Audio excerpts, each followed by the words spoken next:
తెలుగువారి మనస్సాక్షి సాక్షి టీవీకి స్వాగతం. నా పేరు స్వప్న.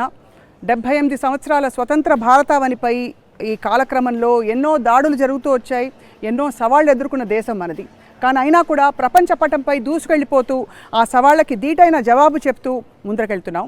ఇవాళ స్వాతంత్ర దినోత్సవ సంబరాల్ని జరుపుకుంటున్నాం. ఇక్కడ ఎంజీఐటీ విద్యార్థులతో దేశభక్తి స్ఫూర్తి అంటే తరాలు మారుతున్న కొద్దీ ఏ విధంగా దూసుకెళ్తోంది, వారి మనోభావాలు దేశం పట్ల ఎలా ఉన్నాయి తెలుసుకునే ప్రయత్నం చేయబోతున్నాం. యంగ్ ఇండియాతో మాట్లాడబోతున్నాం. Happy independence day to you. Happy Independence Day everyone. I am VVK Srilasya. I would like to dedicate a song.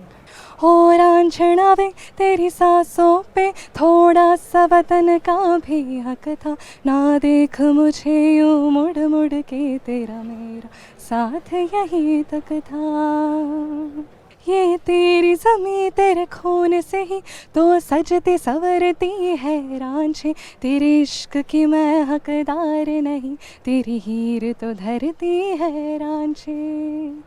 हाय तेरी मिट्टी में मिल जावा गुल बन के, मैं खिल जावा इतनी सी है दिल की आरज़ू.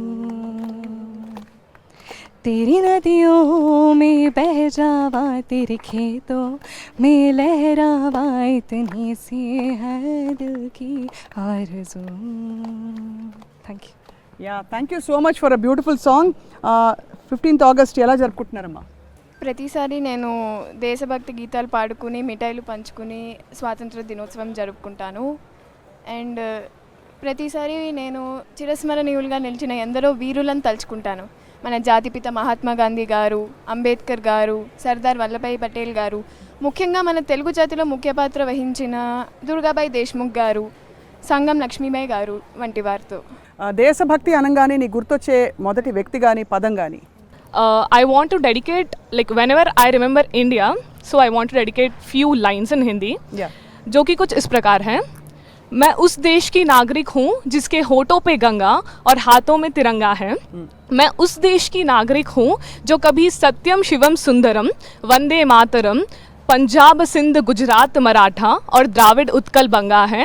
मैं उस देश की नागरिक हूँ जो हर किसी की शरण स्थली बन जाती है. मैं उस देश की नागरिक हूँ जो अपने 7 समुंदर पार भाई बहनों को कहलाता है. मैं इस प्रेम की पूज्य भूमि को भारतवर्ष कहलाता है. यही प्रेम की पूज्य भूमि भारतवर्ष कहलाता है. బ్యూటిఫుల్. मैं उस देश की नागरिक हूँ जहाँ लुबना इतनी अच्छी पोइट्री बोलती है. That's beautiful. చాలా ఇంత అంటే ఈ జనరేషన్లో ఇంత జాతీయతా భావం ఉంటుందని చాలామంది ఊహించరు.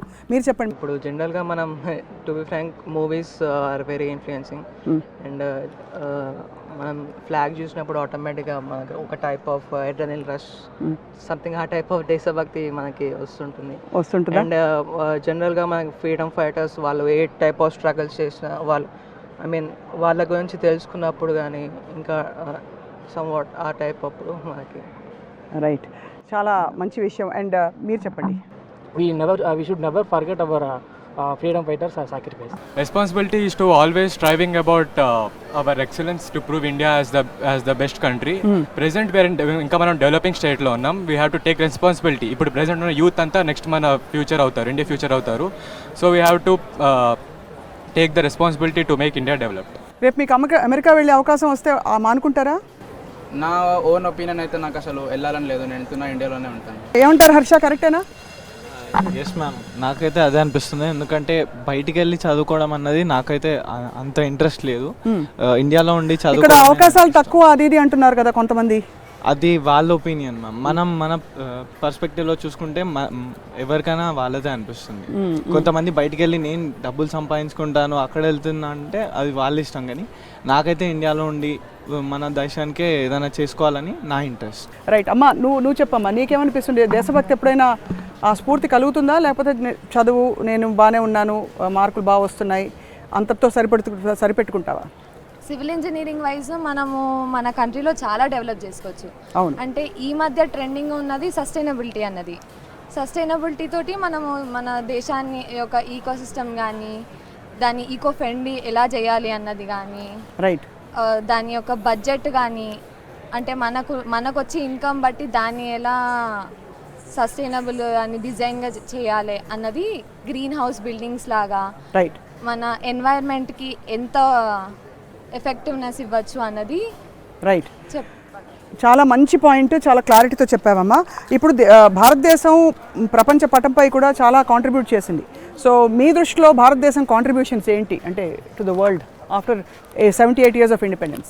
What I feel is India is the country which is a teacher of any stream, every stream, because India gave many people to all over the world.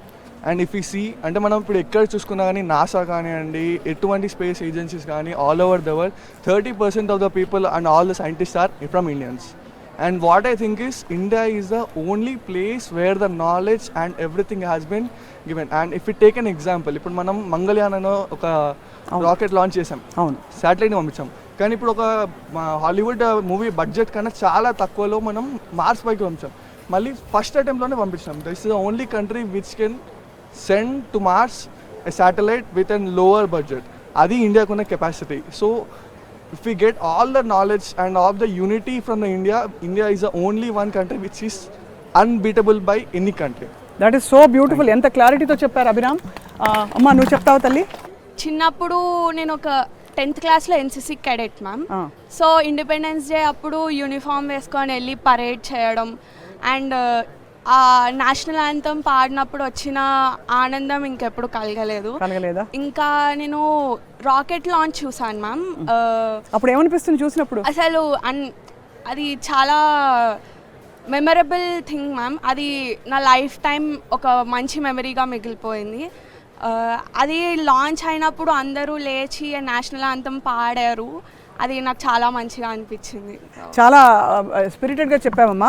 చాలామంది మనకి మూవీ థియేటర్స్కి వెళ్ళినప్పుడు కూడా కొంతకాలం పాటు ఉండింది ఒక రూల్, మనం జాతీయ గీతం పాడకుండా మొదలు పెట్టకూడదని, ఎందుకంటే ఆ స్ఫూర్తిని మరింతగా పెంచడానికి. అప్పుడు ఏమనిపించింది? I think one of the anthems that always instills positivity or nanu encourage chesedi is national anthem. Like whenever I listen to it, this sense of nationality, this sense of patriotism comes within me. Can you break that down a bit? Ante what is patriotism to you? How do you feel for your country, for our country? Patriotism ante when I look at India, when I look at Bharat, I feel that we have such a rich history, such rich culture. Principal గారు చంద్రమోహన్ రెడ్డి గారు మనతో ఉన్నారు. Sir thank you madam. మా విద్యార్థులు స్వాతంత్ర దినోత్సవ స్ఫూర్తి గురించి మాట్లాడటం నేను కూడా 2 మాటలు విన్నాను. వాళ్ళు చాలా బాగా మాట్లాడారు. జై బోలో స్వతంత్ర భారత్కు జై అని మేము చిన్నప్పుడు గవర్నమెంట్ స్కూల్లో చదువుకునే రోజుల్లో తెల్లవారుజామున 5 గంటలకి లేచి అందరం కూడా ప్రతి వీధి తిరిగేవాళ్ళం. మహాత్మా గాంధీ అమర్ రహే అని, జై జవాన్ జై కిసాన్ అని ఇవన్నీ చేశాము.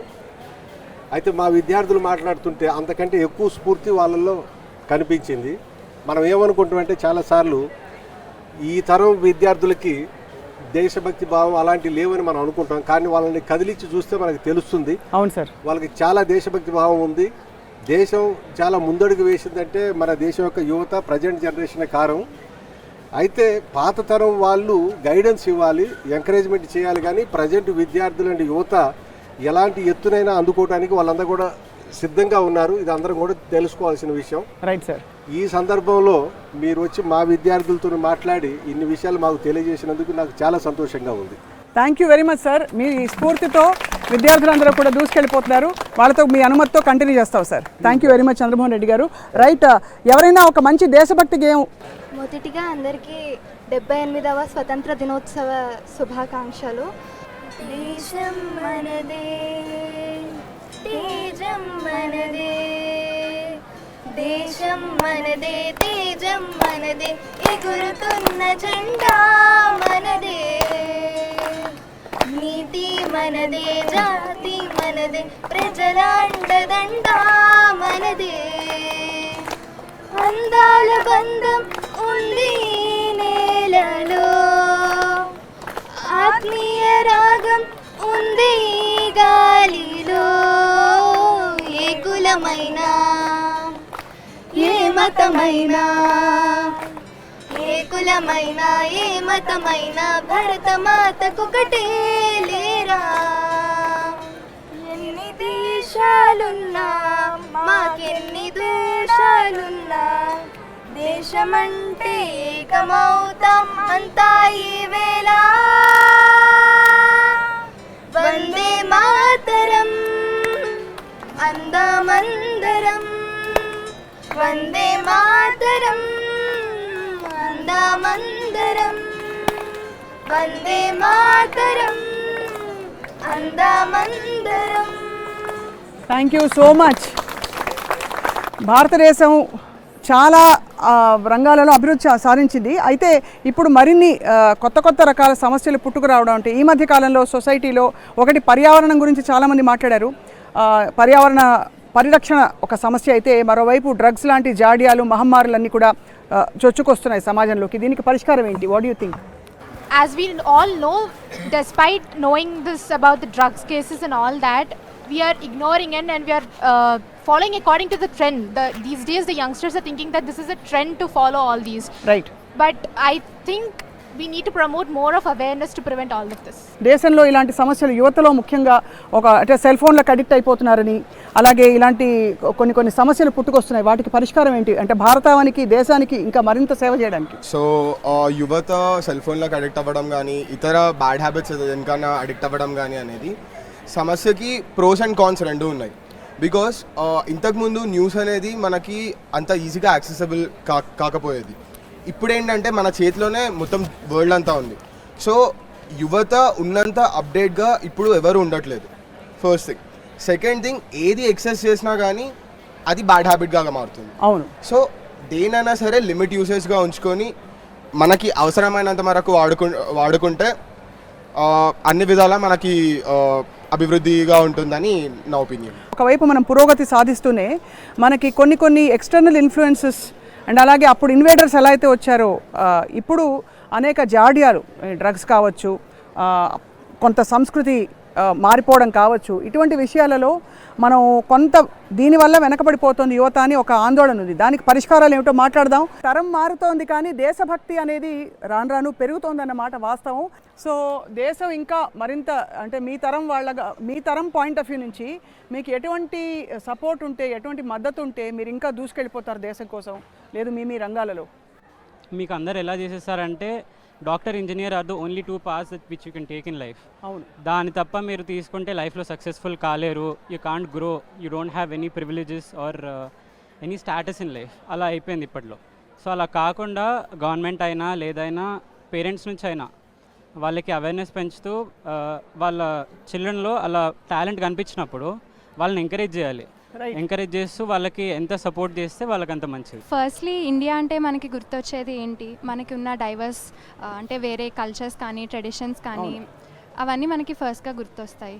సో ఐ ఫీల్ దట్ మనకి there is a sense of responsibility in every person to practise those traditions and carry those traditions forward in our generations. And you know మన కంట్రీ గురించి చెప్పుకోవాలంటే వీ షుడ్ నాట్ హెసిటేట్. మనం దాన్ని ప్రౌడ్గా చెప్పుకోవాలి అని మనకు అనిపిస్తుంది. ఇంటర్నేషనల్ అంశాలపై భారతదేశం వైఖరి ఈ మధ్యకాలంలో ఎలా అనిపిస్తుంది మీకు? అంటే యుక్రెయిన్ రష్యా వార్ కావచ్చు, అక్కడ ఇజ్రాయెల్ పాలస్తీన్లో జరుగుతున్న అంశాలు కావచ్చు, how do you all feel అంటే మన భారతదేశం తీసుకున్న స్టాన్స్? సో రీసెంట్గా జరిగే ఉక్రెయిన్ రష్యా వార్స్ కానివ్వండి, ఇజ్రాయిల్ వార్ కానివ్వండి, ఇండియా అనేది ఒక డిప్లొమాటిక్ స్టాండ్ తీసుకుంటుంది. ఎందుకంటే ఒక్కొక్క దేశానికి కంప్లీట్గా సపోర్ట్ చేయడం వల్ల వేరే దేశంతో దానికి ఉన్న రిలేషన్ దెబ్బతినొచ్చు. అవును. సో అందుకని ఒక డిప్లొమాటిక్ స్టాండ్ తీసుకుని అక్కడి ఎవరికి సపోర్ట్ చేయకుండా, అందుకని ఎవరిని వ్యతిరేకించకుండా రెండు దేశాలకి కూడా ఈక్వల్ సపోర్ట్ అందిస్తూ ఇండియా ఒక ఈక్వల్ డిప్లొమాటిక్ స్టాండ్ తీసుకుంటుంది. అండ్ నా ఒపీనియన్ ప్రకారం అది కరెక్టే. ఎందుకంటే దానివల్ల అక్కడ ఆ దేశంతో సంబంధం ఒకటి చెడిపోదు, ఇంకా ఆ దేశానికి కూడా మనము వ్యతిరేకంగా ఉన్నట్టు కూడా వాళ్ళకి అనిపించదు. సో సరిహద్దులు మనకి కొన్ని సమస్యలు వచ్చాయి మధ్యలో, చూసాం పుల్వామా కావచ్చు ఇతర. ఆ సమయంలో మీకు ఏమనిపించేది? అంటే ఒక పక్కన కొంచెం బాధగా ఉంది. ఎందుకంటే మనకి ఆ ఆర్మీ సోల్జర్స్ మన కోసం, మన దేశం కోసం 24/7 సరిహద్దుల్లో నుంచి ఎప్పుడూ కష్టపడుతూ ఉంటారు. అలా కష్టపడే వాళ్ళు ఆ ఆర్మీ అటాక్స్ అవ్వనివ్వండి లేదా టెర్రరిస్ట్ అటాక్స్ అవ్వనివ్వండి, దానివల్ల వాళ్ళు ప్రాణాలు వదలడానికి కూడా వాళ్ళు సిద్ధంగా ఉన్నారు. సో వాళ్ళ దేశభక్తి చూసి మనకెంతో ఇన్స్పిరేషన్ వస్తుంది. And at the same time army వాళ్ళ లైఫ్ ఒక రీజన్ కోసమే వాళ్ళు త్యాగం చేశారు. ఆ రీజన్ ఏంటంటే సరిహద్దుల్లో అంతా సేఫ్గా ఉండాలి, మన భారతదేశ ప్రజలు ఎప్పుడూ సురక్షితంగా ఉండాలి, కంట్రీస్ మధ్య ఉన్న సంబంధం మెరుగుపడాలి. అదే వాళ్ళ ఒక ధ్యేయం అని నేను భావిస్తాను. రైట్, చాలా మీరు కూడా భారతదేశం వైఖరిలాగే చక్కగా డిప్లొమాటిక్గా చెప్పారు. టెక్నాలజికల్ మార్పులు వస్తున్నాయి ప్రపంచవ్యాప్తంగా, ఏఐ విపరీతంగా పుంజుకుంటున్న విషయం చూస్తున్నాం. How do you feel it will impact the progress of India? Coming to technology wise, India is actually developing, and there are a lot of people who are learning from India. For example, మన యూఎస్లో ఉన్న వాళ్ళు టీచర్లు కూడా వాళ్ళు ఎక్కడి నుంచి నేర్చుకున్నారంటే ఇండియాలో చెప్పిన సాఫ్ట్వేర్ ప్రొఫెసర్స్ లాగా ఇంకెవరు చెప్పరు. బికాస్ వీళ్ళు ఉన్న బేసిక్ నాలెడ్జ్ మనం నేర్చుకునేది, మనకు అంత టెక్నికల్ బ్యాక్గ్రౌండ్ లేదు, మన దగ్గర అంత ఇన్ఫ్రాస్ట్రక్చర్ లేకుండే. సో మనం పేపర్ మీద కోడ్ రాసుకుంటూ నేర్చుకున్నాం. బట్ ఇన్ దోస్ యూనివర్సిటీస్ యూఎస్ఏలో కాకుండా మన దగ్గర వాళ్ళ దగ్గర ల్యాప్టాప్స్ ఉంటాయి, అవన్నీ ఉంటాయి, కానీ మన దగ్గర అవన్నీ ఉండవు. సో మనం పేపర్ మీద రాసుకుంటూ కోడ్ నేర్చుకున్నాం, అన్ని సింటాక్స్ అవన్నీ నేర్చుకున్నాం. And we are developing like that. It is, it's really good to see our country is developing, and it's it's a proud moment for us. Yeah, it's a proud moment for us. చెప్పండి, మీరు మాట్లాడండి. సరిహద్దుల్లో కావచ్చు, world map పై కావచ్చు, భారతదేశం ఇంకా చేయవలసిన పూర్వంలో మనము మన లార్డ్ రావణ ఆయన దగ్గర చాలా టెక్నాలజీ ఉండేది, కానీ దానికి సంబంధించి మనం ఇప్పుడు దాన్ని మోడర్న్గా చేయగలుగుతున్నాం. అది రావణాసుడి దగ్గర టెక్నాలజీ ఉందా? పుష్ప విమానం, అట్లాంటి విమానం ఆ టైంలో ఎవరికి లేకపోయేది, కానీ మన దగ్గర లార్డ్ రావణ ఇండియా దగ్గర ఆయన దగ్గర అంత టెక్నాలజీ ఉంది. అండ్ ప్రపంచంలో మనం చాలా ఇస్రో, మనం great ISRO Indian space research organisation, దానిలో చాలా సాధించాం మనం. అవును, చంద్రయాన్ 3, మిషన్ మంగళ్, అండ్ మన ఆ ఇండియన్ ఆర్మీ చాలా టెక్నాలజీస్ తీసుకొస్తున్నారు. అవును, లైక్ డిఆర్డిఓ, అవర్ అబ్దుల్ కలాం గారు నిర్మించిన డిఆర్డిఓ, దాన్ని చాలా డెవలప్ చేస్తున్నారు వాళ్ళు కూడా. అవును, ఆక్టోపస్ అని ఒక వెపన్ని వాళ్ళు డెవలప్ చేసింది మన ఇండియానే. అదే, so I'm proud to be an Indian. జై హింద్. ఎవరైనా పాట పాడతారా? నేను వెయిట్ చేస్తున్నా. అందరికీ కూడా మొదటిగా 78వ స్వాతంత్ర దినోత్సవ శుభాకాంక్షలు. వందే మాతరం,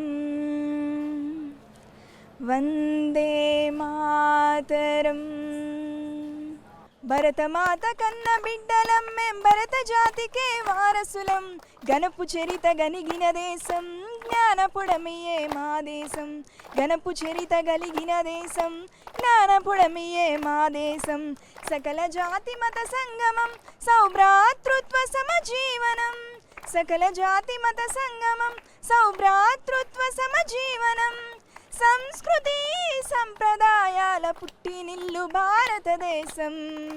మాటలయ్యాయి, పాటలయ్యాయి, ఇప్పుడు ఆటలు మొదలు కాబోతున్నాయి. సంబరాలంటే మరి ఖచ్చితంగా దేశభక్తి గేయానికి మహి తన నాట్యంతో డాన్స్ చేసి ఆ స్ఫూర్తిని నింపబోతోంది.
చక్కటి స్ఫూర్తితో, చాలా ఇన్వాల్వ్మెంట్తో నువ్వు చేసావమ్మా. ఇట్ జస్ట్ షోస్ అంటే ఎంత ఇష్టంగా నేర్చుకున్నావు డాన్స్ అని. ఎప్పటి నుంచి నేర్చుకున్నావు డాన్స్ చెప్పు? 11 years అవుతుంది. కూచిపూడి నేర్చుకున్నా. అరంగేట్రం అయిపోయింది కదా? అయిపోయింది, తెలుస్తోంది. నాకు ఇండియాలో మెయిన్లీ నచ్చేది I think performing arts major role చేసింది ఇండియన్ సివిలైజేషన్లో. రైట్. సో మీరు అడిగారు అనుకోండి నన్ను, యూత్ ఇంకేం చేయాలి, మై ఆన్సర్ వుడ్ బి ఎంత డెవలప్మెంట్ అయినా, ఎంత ఏఐ టెక్నాలజీ ఏదైనా, we shouldn't be forgetting our roots. Because Indian కల్చర్లో 9 క్లాసికల్ డాన్స్ ఫామ్స్ ఉన్నాయి, లేదా మ్యూజిక్, కర్ణాటక్, హిందుస్థానీ, పోయట్రీ, ఇవన్నీ ఇండియన్ కల్చర్కి రిప్రజెంట్ చేస్తాయి worldwide. Kuchipudi, Bharatanatyam, Odissi, Kathak, I think ఇది మనం అసలు వచ్చే జనరేషన్కి కూడా మన కిడ్స్కి కానీ కిడ్స్ వాళ్ళ కిడ్స్కి కానీ మర్చిపోకూడదు. ఇప్పుడు ఎవరైనా వచ్చి కూచిపూడి అంటే అదేంటి నాకు ఓన్లీ హిప్ హాప్ తెలుసు అనుకోకూడదు. So that is my answer. Big round of applause. Development అయినా ఇండియన్స్ ఏంటి మర్చిపోకూడదు. అందరికీ ఒక చిన్న కొటేషన్ ఫ్లాగ్ మీద, flag let it fly in the shine if you pack but always the glory remains. Very good. అందరూ లేచి let's all sing the national anthem. జాతీయత స్ఫూర్తిని మరింత చాటుకుంటూ జాతీయ గీతం పాడదాం.